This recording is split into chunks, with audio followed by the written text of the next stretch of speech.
दिहले दर्द बारू ऐसन दिल के कतही दवाई ना मिली दिहले दर्द बारू ऐसन दिल के कतही दवाई ना मिली।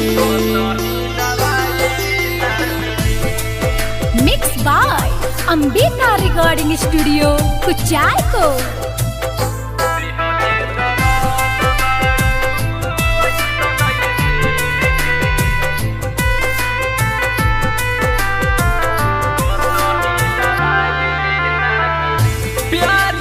हमारा तू रखलू न जतन मोबाइल के रिचार्ज खानी क देहलू खत्म प्यार के हमारा तू कैलू न जतन मोबाइल के रिचार्ज खानी क देहलू खत्म खाने लड़की अब कसाई ना मिली तोरा खाने सोनम हो जाई ना मिली दिहले दर्द बारू ऐसन दिल के कतही दवाई ना मिली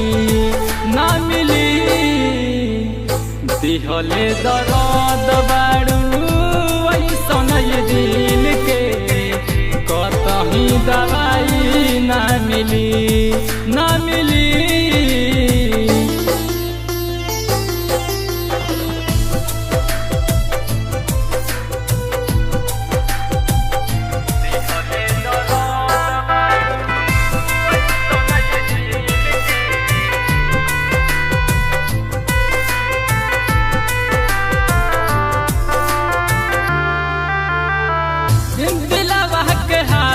हमारा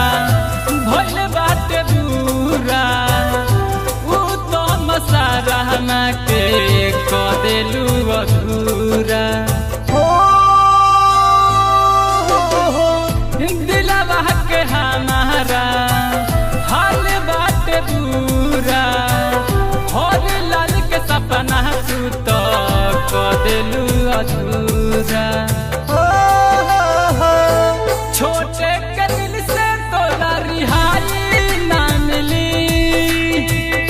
छोटे दीवाना कहे बिहारी ना मिली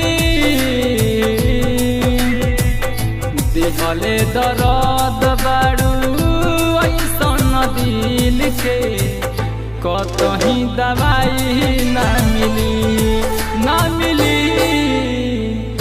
दिहले दर्द बारू ऐसन दिल के कतही दवाई ना मिली ना